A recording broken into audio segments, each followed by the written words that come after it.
Rektor akhirnya bermain diplomatik gitu, atau bermain politis bahkan, dengan meminta supaya disertasi itu ditulis ulang. Loh, ini disertasi yang gagal.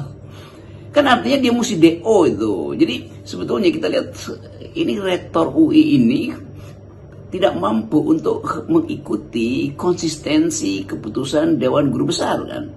Demikian juga Dewan Guru Besar seolah-olah menjaminkan bahwa akan ada perbaikan pada saudara Bahlil sehingga diajukanlah itu pada rektor lalu rektor putuskan. Padahal problem dari disertasi saudara Gibran ini bermasalah, bukan saudara Gibran, saudara Bahlil, ya tapi seringkali sama juga nih antara Gibran dan Bahlil nih. Jadi problemnya adalah rektor UI gagal untuk menerapkan prinsip yang kita sebut sebagai keutuhan berpikir konsisten gitu. Dan kalau mau konsisten ya mestinya sudah betul para pembimbing itu yang manipulatif itu karena meloloskan prosedur yang tidak benar lalu membantu untuk mempromosikan tanpa kapasitas akademis yang kuat. Jadi mereka dosen, pembimbing, administratur sekolah S2 sekolah strategik UI ini udah pantas dapat hukuman tuh. Dan mungkin hukumannya juga masih terlalu longgar karena di dalam tradisi akademis itu plagiasi, berbohong, memanipulasi itu harusnya final, itu diberhentikan itu kan.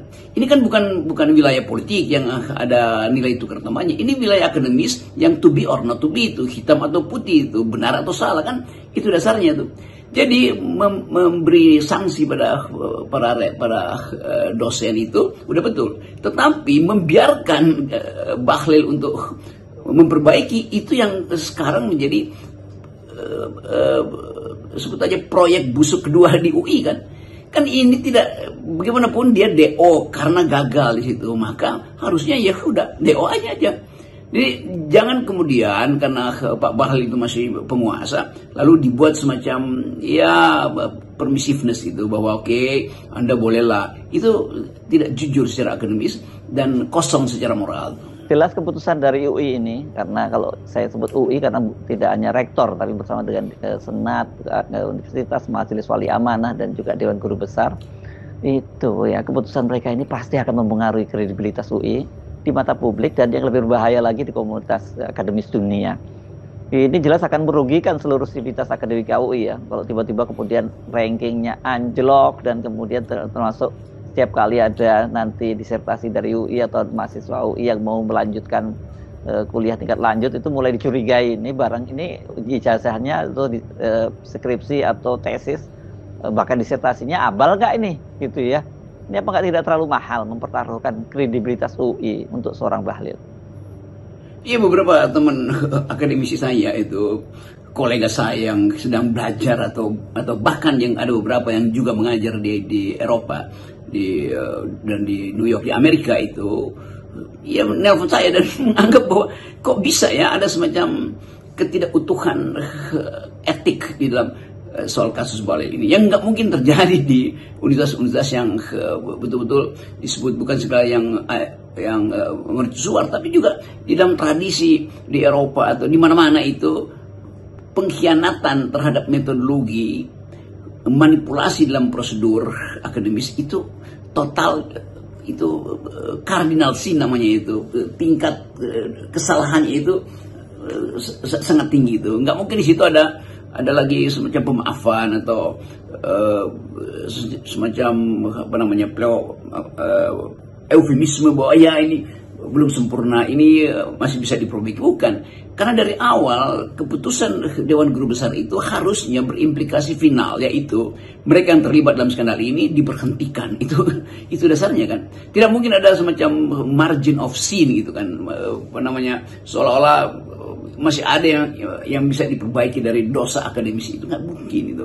Di situ yang saya anggap bahwa rektor UI itu manipulatif juga tuh, dan di dalam beberapa waktu lalu saya usulkan Musya Bahlil yang ambil inisiatif mengatakan saya tidak ingin memperbaiki dan saya ingin mengundurkan diri, saya minta maaf karena itu kesalahan kardinal sin, itu dosa tertinggi dalam dunia akademi, supaya Bahlil justru yang dimuliakan atau dia memuliakan sendiri integritasnya kan itu yang kita sebut sebagai satu pertobatan moral di situ kan. Dan itu fakta-fakta ini yang mestinya jadi contoh sehingga di tingkat yang lebih bawah itu ada yang bikin tesis, bikin skripsi atau sekedar menulis artikel ilmiah terhadang oleh peristiwa ini dan mereka tidak akan mencontoh untuk melakukan plagiasi atau apapun yang sifatnya sangat oportunistis kan. Jadi kita mengerti betapa publik marah hari ini karena keputusan yang dibacakan dalam konferensi pers Rektor UI itu juga sifatnya koruptif di dalam pikiran dan manipulatif di dalam status moralnya itu. Ini penanda bahwa UI akhirnya betul-betul bisa diresmikan aja bahwa ini adalah World Class University yang disingkat WCUI. Itu kira-kira hal yang akhirnya mesti kita temukan itu. UI menjadi tempat persekongkolan diam-diam antara feodalisme, ketakutan pada politik, dan keinginan untuk saling membela diri di antara kolega. Jawaban saya sebagai kepala keluarga, itu yang harus saya lakukan. Nah, kebetulan saya ditelepon sama teman saya, Pak Effendi, sekarang ada Pak Menteri di depan Masjid Ar-Royan. Saya sampaikan ke istri saya, tolong siapkan motor saya, ambil tabung gas yang kosong. Ya, mau bawa 2 nggak, kata istri, nggak usah, cukup untuk 1 aja, untuk kebutuhan pribadi aja, nggak perlu jualan. Datang saya, alhamdulillah, walaupun ada aparat untuk menahan saya supaya tidak boleh masuk, saya tetap nekat masuk. Ada jalan gitu, alhamdulillah saya bisa ketemu. Begitu sebenarnya. Apa saja Pak yang disampaikan kepada Pak Bahlil saat itu? Saya menyampaikan ke Pak Bahlil rasa kecewanya luar biasa dari masyarakat, ya, bahwa penetapan apa yang kami rasakan mengurangi gas sampai ke masyarakat sangat luar biasa menyakitkan. Kita sudah kesulitan cari kerja, sudah kesulitan cari uang, mau masak pun juga mau dibikin sulit. Berarti kami punya pikir ini mau dimatikan manusianya.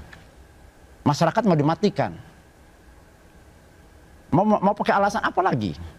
Kalau cari uang susah, mau masak untuk hidupan juga susah, lalu maunya apa? Berarti kita ingin masyarakat mau dimatikan. Mohon maaf Pak Menteri, saya bukan marah dengan Pak Bahlilnya, tapi saya marah dengan kebijakannya. Saya tidak ada urusan pribadi dengan Pak Menteri, tapi kebijakan saya sangat marah.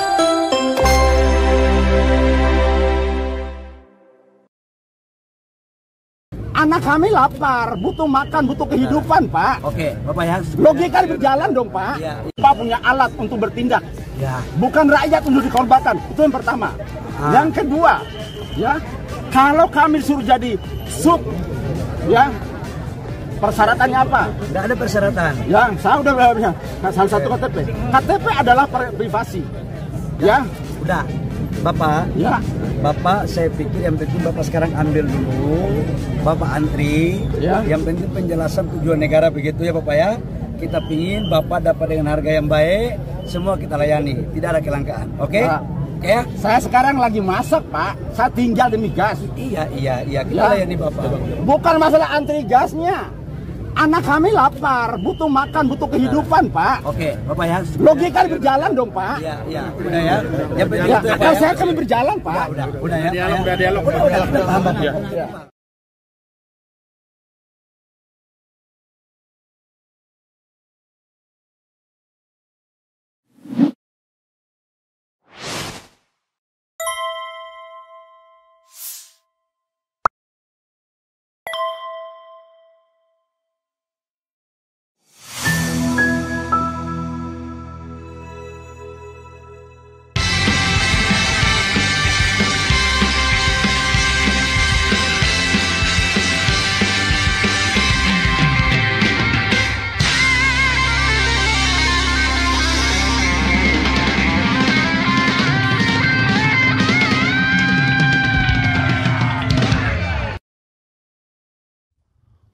Assalamualaikum warahmatullahi wabarakatuh.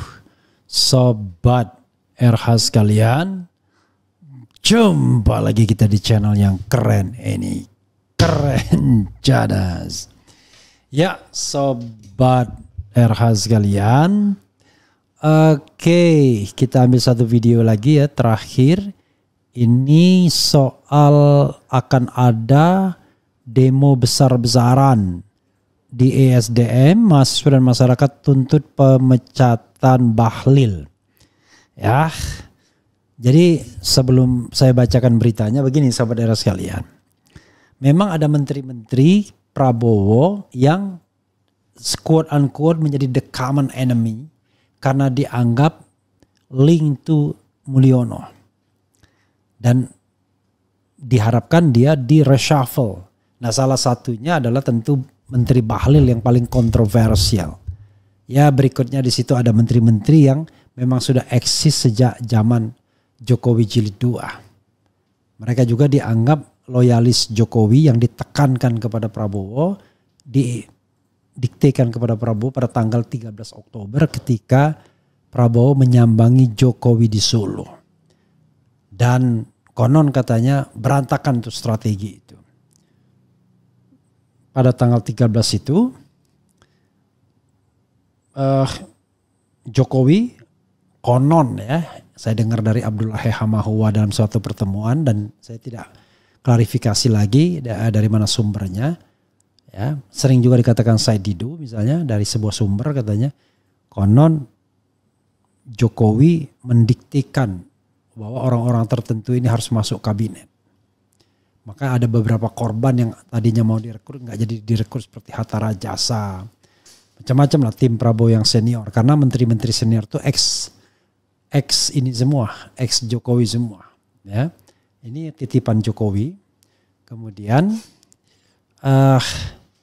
kalau enggak konsekuensinya adalah konglomerat atau oligarki di belakang Jokowi akan menarik diri. I don't know exactly sampai begitu bisa mengancamnya. Itu bisik-bisik tetangganya, ya. Nah, Bahlil tentu satu dari titipan tersebut, orang meyakininya seperti itu karena kita tidak tahu apa prestasi Bahlil ya sebagai menteri investasi, karena ternyata investasi kita kan jeblok juga. Dan apalagi sebagai menteri ESDM karena justru pengelolaan tambang ugal-ugalan. Dan jangan-jangan yang bersangkutan juga pemain tambang juga, kita tidak tahu ya. Nah, sobat era sekalian, karena itu ya menarik untuk kemudian melihat sosok Bahlil ini.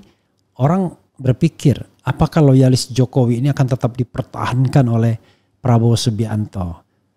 Faisal Asgab mengatakan ini orang raja kecil yang melawan. Tapi kita tidak tahu apakah Bahlil betul, karena Bahlil itu biasanya orang seperti dia fleksibel politiknya. Politik bunglonnya cepat ya. Kalau tadi menghamba kepada Jokowi, bisa juga dia langsung menghamba pada Prabowo. Jadi whoever yang memimpin negara ini dia cepat merapat ya. Itulah watak politician ya. Oke. Kita bacakan ya. Porosjakarta.com Gambir, Rabu sejumlah elemen masyarakat dan mahasiswa akan menggelar aksi demonstrasi di Kementerian SDM, Istana Negara dan DPR RI. Mereka menuntut pemecatan Menteri Energi dan Sumber Daya Mineral ESDM Bahlil Lahadalia serta penyelesaian masalah distribusi gas LPG 3 kg yang dinilai bermasalah. Jadi sebelum menjadi menteri atau menjadi orang yang sangat terkenal hari ini, pernah saya ketemu Bahlil di pesawat ya, dalam perjalanan dari Jayapura ke Jakarta. Satu pesawat sama Bahlil. Kebetulan pada waktu itu di kelas bisnis Batik Air ya. Mereka menuntut pemecatan Menteri Energi dan Sumber Daya Mineral ESDM Bahlil Lahadalia. Berdasarkan informasi yang diterima, aksi unjuk rasa akan dilakukan oleh berbagai kelompok dengan rincian sebagai berikut. Pukul 10.00 WIB, Silang Monas Barat Daya, depan Patung Kuda, Indosat, Gambir, Jakarta Pusat. Pukul 10.00 WIB, depan kantor Kementerian ESDM, depan Istana Negara, Gambir, Jakarta Pusat. Kemudian pukul 10.00 WIB, depan gedung DPR MPR, Jalan Gatot Subroto, Tanah Abang, Jakarta Pusat. Jangan lupa ya, yang namanya DPR MPR itu Kecamatan Tanah Abang ya. pukul 13.00 depan kantor Kementerian SDM RI Jalan Merdeka Selatan Gambir Jakarta Pusat ya. Aksi ini diprediksi akan menarik perhatian publik mengingat kebijakan subsidi LPG 3 kg yang belakangan menuai kontroversi. Para demonstran menilai kebijakan tersebut berdampak pada kesulitan masyarakat dalam mendapatkan LPG bersubsidi. Bahkan disebut-sebut telah mengakibatkan korban jiwa. Hingga berita ini diturunkan, pihak Kementerian SDM maupun pemerintah belum memberikan tanggapan resmi terkait tuntutan ini. Polisi juga telah menyiapkan pengamanan guna memastikan jalannya demonstrasi tetap kondusif. Jadi sahabat sekalian, ya, kalau saya lihat budaya Indonesia itu adalah budaya yang tidak tahu malu. Tidak tahu malunya begini. Jarang sekali pejabat mau mengundurkan diri walaupun punya kesalahan luar biasa besarnya. Jadi tetap saja dia tidak mau mundur. Alasannya ya memang tradisi Indonesia tidak mundur. Nah, kecuali kalau dia diberhentikan. Sementara kadang-kadang pimpinannya juga ewu pakewu untuk memberhentikan. Apalagi dia menteri titipan. Jadi apalagi kemudian jabatan menjadi ajang satu-satunya yang dicari. Karena jabatan, uang, kewenangan, kekayaan itu berkelindan menjadi satu. Untuk banyak uang Anda harus menjabat. Untuk menjabat harus Anda banyak uang. Jadi itu hal yang bolak-balik ya. Mana ayam dan telur saja atau telur dan ayam. Tetapi sekali lagi kalau demonya cuma 20-30 orang ya nggak digubris. Demo yang lumayan itu adalah demo tanggal 22 Agustus. Nah itu demo yang lumayan. Yang saya kira cukup menggetarkan juga. Ya, begitu sobat RH sekalian. Ya mudah-mudahan semuanya berjalan lancar ya. Tidak ada satu apapun dan ini penyampaian pendapat. Sekali lagi saya katakan belum tentu juga Bahlil Lahadalia diberhentikan oleh presiden. Tapi apakah dia yang katanya raja kecil yang mau disingkirkan ya. Harus disingkirkan ya. Yang susahnya menggunakan kata pasif. Jadi siapa yang menyingkirkan kita tidak tahu. Kalau Prabowo mengatakan raja kecil yang melawan ya, saya akan singkirkan. Nah itu berarti aktif ya. Kalau ini pasif kita nggak tahu siapa yang mau disingkirkan dan siapa yang menyingkirkannya. Sobat RH sekalian, coba kita bacakan komentar Sobat RH sekalian soal Bahlil ini. Bahlil Lahadalia ya. Oke. Luar biasa Bahlil ini ya intinya ya. Jauh lebih muda dibandingkan saya ya. Sudah hebat. Dan pidatonya benar-benar dia tidak percaya dengan pendidikan. Yang nilainya besar, yang IP-nya di atas 3 katanya cuma jadi pegawai. Saya terus terang katanya IP saya di bawah 2. Di bawah 3 ya, sudah di bawah 3 universitasnya kita nggak tahu universitas apa ya, tapi begitu doktor cepat sekali dia selesainya 1,5 tahun kalau tidak salah ya, atau 1 tahun 1,5 tahun. Oke, coba kita bacakan komentar sobat RH sekalian. Prabowo mana ada nyali mencat orang-orang titipan Jokowi, hanya keras pidatonya, realita uyun-uyun doang menghadapi tukang kayu. Kita lihat nanti ya. Baru kali ini melihat antrean melon, Bahlil Baruak, apa maksudnya ini? Kaki Mulyono mulai tremor, kebanyakan minum obat penenang, mungkin wakakak, stres berat, masa sih? Prof mohon Abah didongkrak popularitasnya, Abah yang mana? Ya, saya kira saya tidak dalam kapasitas untuk mendongkrak siapapun ya. Kemudian sempat aja bro perhatian kakinya itu grogi adepin Najwa yang tremor okay. Sudah jelas-jelas gas melon sudah jadi kebutuhan primer masyarakat dan tidak ada pilihan lainnya, malah dipersulit untuk mendapatkannya. Sudah gitu harganya jadi lebih mahal pula. Bung tolong sampaikan ke Pak Prabowo untuk tegur Mulyono yang masih terus main presiden-presidenan. Ya ngapain kita sampaikan, kan sudah tahu ya. Kemudian pejabat saja sibuk ngurusin diri sendiri, kok bisa rakyat disuruh nasionalis. Kemudian manusia-manusia yang sudah banyak menikmati makanan dan minuman neraka memang gak ada puasnya, semakin menjadi jadi rakusnya. Bahlil kaki tangan Mulyono, akankah Pak Presiden berani memecatnya? Kemudian Bang RH tolong bahas kasus PT Petrokimia Gresik yang lagi anget di IG. Katanya nepotisme sangat kuat di sana. Jika bukan dari jalur keluarga maka bakal diminta pelicin dengan nominal besar meski sudah lolos tes. Masa iya sih? Ya cobalah kalau ada data-data kasih ke saya secara langsung biar kita tidak fitnah ya. Karena tidak semua hal saya paham dan saya tidak mau memfitnah juga ya. Undang si manusia merdeka Bang. Ya nanti kita undang ya. Ini bulan Sya'ban, semoga tetap semangat semua. Buat Bung Refli tetap semangat di jalan amar ma'ruf nahi mungkar. Insya Allah ya. Besok malam nisfu Sya'ban. Ya. Jadi nisfu Sya'ban itu sahabat era sekalian, bukti tahunan tutup dan buka amal. Karena itu biasanya insya Allah dimulai dengan hal-hal yang baik. Sebagai manusia tentu kita semua banyak kekurangan ya. Mudah-mudahan diampuni dosa kita. Terutama dosa-dosa yang tidak melibatkan masyarakat, dosa-dosa individual. Nah, kalau dosa-dosa sosial itu agak berat karena minta maafnya langsung ke rakyat Indonesia. Itu saja sobat era sekalian. Mudah-mudahan bermanfaat ya live kita sepanjang malam ini, dan saya kira saya harus istirahat atau nanti kita ambil yang lain lagi, kita lihat perkembangannya. Wassalamualaikum warahmatullahi wabarakatuh. Keren, cadas, ciao.